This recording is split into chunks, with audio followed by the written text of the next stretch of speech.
10년간 모신 시부모의 유산이 전부 남에게 넘어갔다. 저는 결혼한 지 15년 됐어요. 남편은 외동아들이고요. 시부모님이랑 함께 살기 시작한 건 결혼 5년 차 때였어요. 시어머니가 치매 진단을 받으시면서요. 처음에는 요양원을 알아봤어요. 근데 시어머니가 싫어하시더라고요. 집에서 생활하고 싶다고 하셨죠. 저는 그래도 괜찮다고 했어요. 며느리 도리를 다해야 한다고 생각했거든요. 시아버지는 평생 사업을 하신 분이셨어요.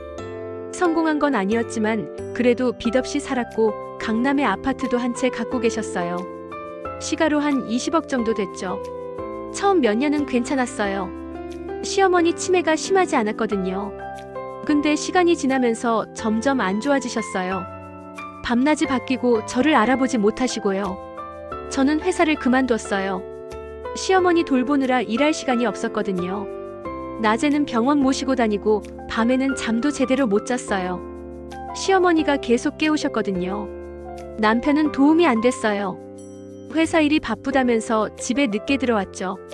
주말에도 골프 치러 가고요. 시어머니 간병은 다 제 몫이었어요. 시아버지는 그나마 괜찮으셨어요. 제가 힘들어하는 거 보시고 미안해 하셨거든요. 가끔 용돈도 주시고 고맙다고 말씀하시고요. 그게 위로가 됐어요. 3년 전에 시어머니가 돌아가셨어요. 폐렴으로 갑자기 가셨죠. 장례식 치르고 나니까 정말 허전하더라고요. 10년을 매일 봤던 분이 없으니까요. 시어머니 돌아가시고 나서 시아버지가 많이 외로워하셨어요. 저는 더 신경 써드렸죠. 매일 식사 챙겨드리고 병원 모시고 다니고요. 근데 6개월쯤 지나니까 시아버지 모습이 이상해지셨어요. 자주 외출하시고 전화도 몰래 하시고요. 처음에는 친구분들 만나시나 보다 했어요. 그러던 어느 날 시아버지가 말씀하셨어요. 소개받은 분이 있다고 재혼하고 싶다고요. 저는 깜짝 놀랐지만 반대하지 않았어요. 외롭게 사시는 것보다 나을 것 같았거든요. 한 달 뒤에 그 여자를 만났어요. 50대 후반쯤 돼 보이는데 화장을 진하게 하고 있더라고요. 말투도 좀 이상했고요. 솔직히 첫인상이 별로였어요. 재혼은 빨리 진행됐어요. 만난 지 2달 만에 혼인신고를 하셨거든요. 저희한테 제대로 소개도 안 하시고요. 그때부터 뭔가 불안했어요. 새엄마가 들어오고 나서 집안 분위기가 완전히 바뀌었어요. 저한테 함부로 대하기 시작했거든요. 뭐래도 트집 잡고 시아버지 앞에서는 저를 무시했어요. 시아버지는 그 여자한테 완전히 빠지셨어요. 뭐라고 하시지도 않고 오히려 저보고 참으라고 하시더라고요. 새엄마가 적응할 시간이 필요하다면서요. 더 화가 난 건 그 여자가 시아버지 돈을 막 쓰기 시작했다는 거예요. 명품 사고 친구들이랑 여행 다니고요. 한 달에 1,000만 원씩 쓰더라고요. 남편이 시아버지한테 말씀드렸어요. 너무 하시는 거 아니냐고요. 근데 시아버지는 화를 내셨어요. 자기 돈자기가 쓰는데 왜 간섭하냐고요. 저희는 그냥 참았어요. 어차피 시아버지 돌아가시면 유산은 남편이 받을 테니까요.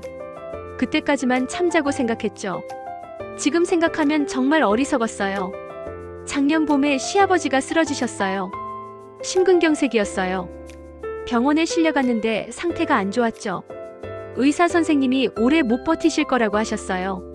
중환자실에 계시는 동안 새엄마 행동이 수상했어요. 계속 변호사랑 통화하고 서류 들고 다니고요. 저는 불안해서 시아버지 방을 살펴봤어요. 서랍장에서 서류를 발견했어요. 유언장이었는데 한 달 전에 작성된 거였어요. 내용을 보고 진짜 기절할 뻔했어요. 시아버지가 모든 재산을 새엄마한테 물려준다고 적혀 있었거든요. 아파트도 예금도 주식도 전부요. 남편한테는 단 한 푼도 안 준다고요. 남편이 병실로 달려가서 시아버지한테 따졌어요. 이게 무슨 일이냐고요. 시아버지는 미안해 하셨어요. 새엄마가 혼자 남으면 불쌍할 것 같다고 나중에 새엄마가 남편한테 나눠줄 거라고요. 말도 안 됐어요. 새엄마가 왜 남편한테 재산을 나눠줘요? 저희는 변호사 찾아가서 상담받았죠. 유언장 무효화할 방법이 있냐고요. 변호사님이 말씀하시더라고요. 유언장이 공증까지 받았으면 무효화하기 어렵다고요. 다만 유류분 청구는 할 수 있다고 하셨어요. 시아버지는 일주일 뒤에 돌아가셨어요. 장례식장에서 새엄마는 눈물 한 방울 안 흘렸어요. 조문객들한테 인사하면서 웃기까지 하더라고요. 장례식 끝나고 바로 새엄마가 저희한테 통보했어요. 집에서 나가라고요. 이제 이 집 주인은 자기라면서요. 저는 정말 어이가 없었어요. 저희는 유류분 청구 소송을 냈어요. 법적으로 남편은 재산의 절반을 받을 권리가 있거든요. 새엄마가 아무리 유언장이 있어도 유류분은 막을 수 없었어요. 재판 과정에서 새엄마의 정체가 드러났어요. 알고 보니 전문적으로 노인들 재산을 노리는 사람이었던 거예요. 시아버지가 3번째 타깃이었대요. 이전에도 2명의 노인과 결혼해서 재산을 빼돌렸던 전력이 있었어요. 경찰 조사 결과 사기죄로 전과도 있었고요. 시아버지는 그런 줄도 모르고 속으신 거였어요. 결국 1심에서 저희가 이겼어요. 재산의 절반은 남편이 받게 됐죠. 아파트를 팔아서 돈으로 나눠 가졌어요. 새엄마는 항소했지만 2심에서도 같은 결과가 나왔어요. 거기서 끝이 아니었어요. 새엄마가 시아버지 돈을 횡령한 정황도 드러났거든요. 시아버지 계좌에서 몰래 5억을 빼돌린 거예요. 그것도 고소했죠. 재판 끝에 새엄마는 징역 2년을 선고받았어요. 그리고 횡령한 돈 전액을 배상하라는 판결도 나왔고요. 지금은 교도소에서 복역 중이에요. 시아버지한테는 아직도 섭섭해요. 10년 동안 정성껏 모셨는데 결혼한 지 1년도 안 된 여자한테 재산을 다 주려고 하셨잖아요. 지금은 남편이랑 조용히 살고 있어요.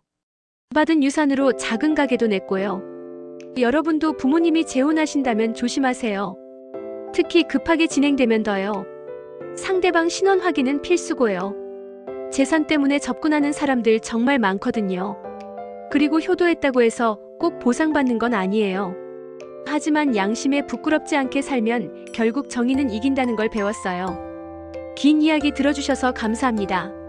모두 행복하게 사시길 바랄게요. 구독과 좋아요는 큰 힘이 됩니다. 막장 5분과 함께 특별한 이야기를 함께 해보세요. 우리 주변의 이야기를 빠르게 만나보세요.